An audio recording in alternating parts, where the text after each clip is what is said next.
বিসমিল্লাহির রহমানির রহিম। প্রিয় নেতৃবৃন্দ, সহকর্মীবৃন্দ, সকল শরণার্থীগণ, আসসালামু আলাইকুম। প্রতি বছর মে মাসের এই দিনটি আমাদের পরিবারে আসে এক বেদনা বিধুর স্মৃতি নিয়ে।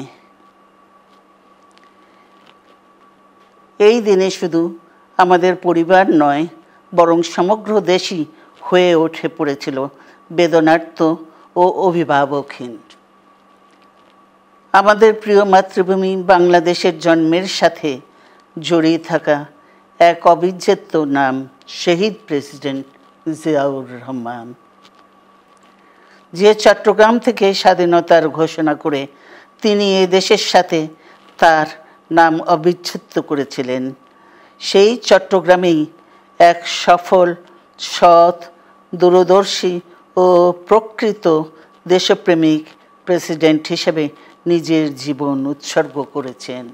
এদেশে গণতন্ত্র, স্বাধীনতা, সংবাদপত্র ও বিচার বিভাগের স্বাধীনতা, স্বনির্ভরতা ও উন্নয়ন এবং নিজস্ব জাতীয়তাবাদ সৃষ্টির অনন্য রূপকার শহীদ জিয়া, যে গণতন্ত্র প্রতিষ্ঠা আর সার্বভৌমত্ব রক্ষার লড়াইয়ে তিনি শাহাদাত বরণ করেছেন, সেই গণতন্ত্র নিরবচ্ছিন্ন যাত্রা আজও বাধাগ্রস্ত হচ্ছে প্রতি পদে পদে। খুব শীঘ্রই আমরা বাংলাদেশকে গণতন্ত্রে পুনঃপ্রতিষ্ঠিত দেখতে পাব। এই হোক শহীদ জিয়ার শাহাদাত বার্ষিকীতে আমাদের অঙ্গীকার।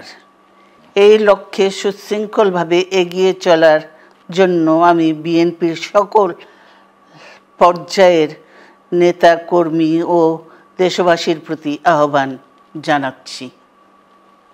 মনে রাখবেন, সবার জন্য গণতন্ত্র ও উন্নয়নের মাধ্যমে সকল সমস্যার সমাধানের যে রাজনীতি শহীদ জিয়া রেখে গেছেন, তা বাস্তবায়নের মাধ্যমে তার প্রতি শ্রদ্ধা জানাতে হবে।